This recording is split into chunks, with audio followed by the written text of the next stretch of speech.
लोकसभा चुनाव को देखते हुए बीजेपी सोशल इंजीनियरिंग की बिसात बिछा रही है। तभी छत्तीसगढ़ में आदिवासी समुदाय से आने वाले विष्णुदेव साय को सीएम की कुर्सी सौंप दी।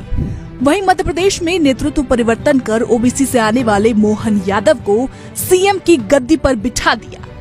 एमपी में मोहन यादव को सीएम की गद्दी पर बिठाकर बीजेपी यूपी बिहार पर निशाना साध रही है, तो वहीं एक यादव को सीएम बनाए जाने का क्रेडिट आरजेडी प्रवक्ता जातीय गणना को दे रहे हैं। आरजेडी नेता चितरंजन गगन ने अपने सोशल मीडिया अकाउंट एक्स पर लिखा, लालू जी के करिश्माई व्यक्तित्व और नीतीश एवं तेजस्वी जी के यशस्वी नेतृत्व वाली गठबंधन सरकार द्वारा बिहार में कराए गए जातीय जनगणना का साइड इफेक्ट दिखाई पड़ने लगा है।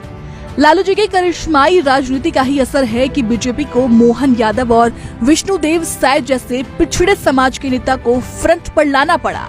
बिहार में नित्यानंद राय और झारखंड के अन्नपूर्णा देवी को केंद्र सरकार में मिला सम्मान भी। क्या बिहार की जातीय जनगणना में यादवों की संख्या बढ़ाए जाने का आरोप लगाकर दूसरी जातियों में भ्रम पैदा करने की चाल चलने वाली बीजेपी अब मध्य प्रदेश सहित पूरे देश में जातीय जनगणना कराकर अपने आरोपों को प्रमाणित करेगी या सार्वजनिक रूप से यादव समुदाय से माफी मांगी? वहीं एमपी में यादव कार्ड खेले जाने पर आरजेडी के विधायक भाई वीरेंद्र ने कहा कि प्रदेश में किसी जाति के लोग आए कोई फर्क नहीं पड़ता है, क्योंकि सभी जाति के लोग हमारे वोटर हैं। बिहार ही आने वाले दिनों में देश की राजनीति में बदलाव लाएगी। देखिए, बीजेपी कोई भी कार्ड खेलेगी तो यहाँ कोई असर पड़ने वाला नहीं है। बीजेपी के और देश की जनता यही बीजेपी से खोज रही है कि आपने वादा किया था बेरोजगारों को रोजगार देने के लिए, देश में महंगाई समाप्त करने के लिए, किसानों के खेतों पे में पानी और किसानों के उपज का दुगना दाम देने का,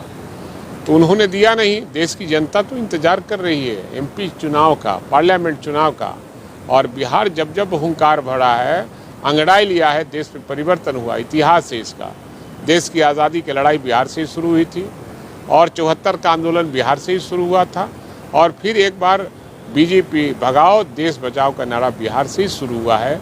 इसलिए यहाँ कोई भी प्रदेश में किसी जाति का लोग आवे और मुख्यमंत्री बने, प्रधानमंत्री बने, यहाँ कोई असर पड़ने वाला नहीं है। बिहार में महागठबंधन की सरकार है, आगे भी रहेगी और देश में परिवर्तन होगा। बीजेपी जाने वाली है, इसलिए अनाप शनाप कुछ कुछ बोलते रहती है। जिस तरह से एमओआई समीकरण में लालू यादव का वोट बैंक है, क्या लगता है बीजेपी उस पर सेंध लगा पाएगी? कोई सेंध यहाँ लगने वाला नहीं है और एमआईवाई ही नहीं, सभी जाति के लोग हमारे वोटर हैं।